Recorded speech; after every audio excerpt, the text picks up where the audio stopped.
पश्चिम बंगाल विधानसभा चुनाव प्रचार का आज आखिरी दिन है। राज्य में पहले चरण में बम्पर वोटिंग हो चुकी है। अब दूसरे चरण का मतदान 29 अप्रैल को होना है, जिसके लिए शाम 5 बजे प्रचार का शोर थम जाएगा और इस फेज में 142 सीटों पर वोटिंग होनी है, जिसको लेकर चुनाव आयोग की पूरी तैयारी है। इधर राजनीतिक दल भी अंतिम समय तक अपना पूरा जोर लगा रहे हैं।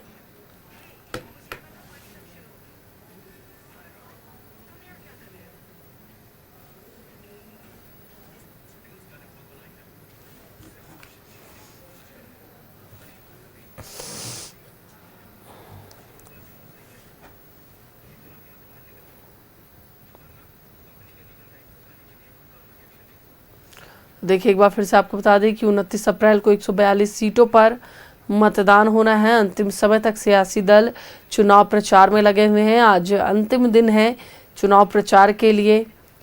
चुनाव प्रचार का शोर आज थम जाएगा। हालांकि डोर टू डोर कैंपेन का जो जरिया है वो ज़रूर चालू रहेगा, लेकिन जो प्रचार गाड़ियां हैं वो चलना बंद हो जाएंगी।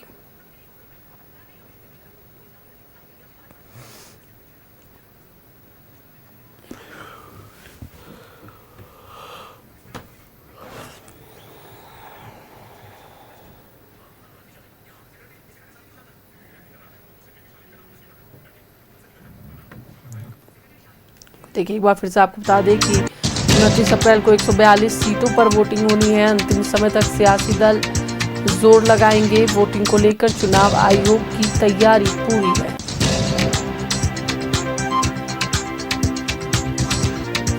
पहले चरण में 151 सीटों पर वोटिंग हो चुकी है। अब दूसरे चरण की बारी है। 142 सीटों पर मतदान किया जाएगा।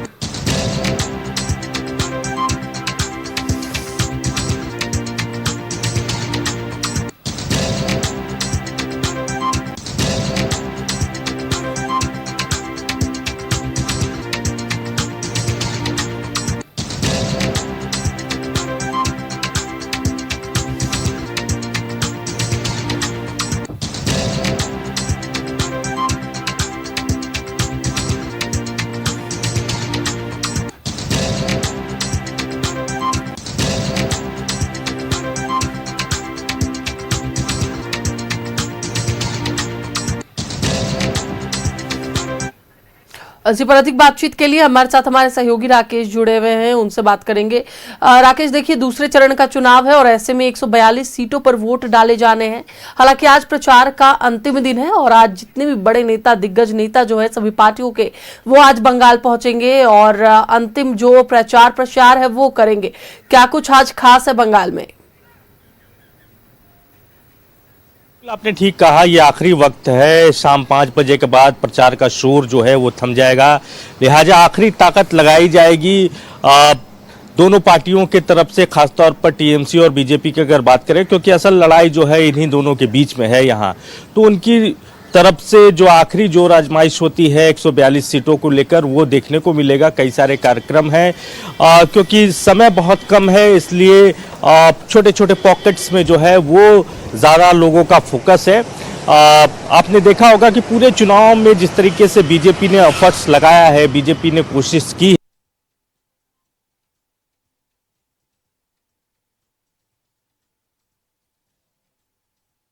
इसके अलावा जो बीजेपी के राष्ट्रीय अध्यक्ष है नितिन नवीन, उनकी बात हो, कई केंद्रीय मंत्री, उनका यहाँ कार्यक्रम लगा, कई राज्यों के मुख्यमंत्री, उन्होंने यहाँ जोर लगाया।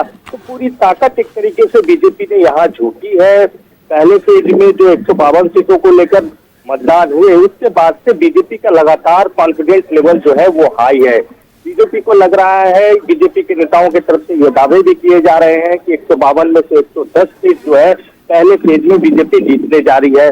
बहुत कंफर्टेबल जोन में बीजेपी अपने आप को यहाँ बता रही है, लेकिन जो असल लड़ाई है वो 142 सीट को लेकर ही है, क्योंकि आखिरी फेज में जो 142 सीट को लेकर जो चुनाव होने हैं, वहां ये माना जाता है, ये कहा जाता है कि वो टीएमसी का गढ़ रहा है और पिछला जो आंकड़ा है वो भी कहीं ना कहीं इस बात को आप कह सकते हैं कि जस्टिफाई करता है, क्योंकि 142 में से 123 सीटें ममता बनर्जी को पिछली बार आई थी 2021 की अगर हम बात करें तो वहीं बीजेपी के खाते में महज 18 सीटें आई थी। तो जो असली इम्तिहान है इसी फेज को लेकर है, और सारी जो कश्मकश है, सारी जो लड़ाइयां हैं, सारी जो ताकत लगाई गई है वो इसी फेज को लेकर है, क्योंकि ममता के गढ़ में सेंधमारी कोई बहुत आसान काम नहीं है। बीजेपी भी इस बात को समझती है, बीजेपी इस बात को जानती है, लिहाजा पूरी ताकत जो है एक तरीके से झुकी गई है। अब देखना है कि जनता का मूड और मिजाज क्या है। हालांकि इतना जरूर है कि लोग परिवर्तन की बात कह रहे हैं, लेकिन दूसरी तरफ कुछ लोग ये भी है जिनको लगता है कि नहीं, दीदी ही बेस्ट है। और क्योंकि 3 टर्म हो चुका है, 15 साल का उनका कार्यकाल है, तो थोड़ा बहुत एंटी इनकम्बेंसी भी होगा, तो उसका कितना फायदा बीजेपी उठा सकती है चुनाव में, ये देखना होगा।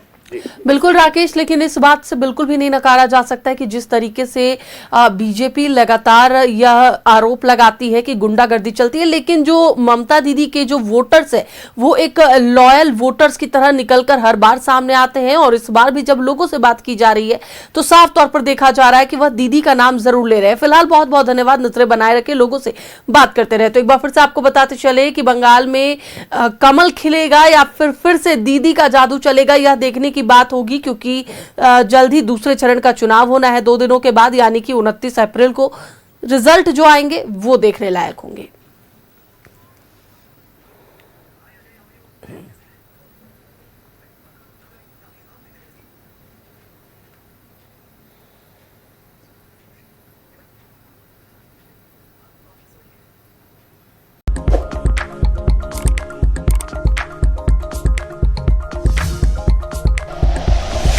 Like and share videos, subscribe करें हमारा चैनल और प्रेस करें बेल आइकॉन।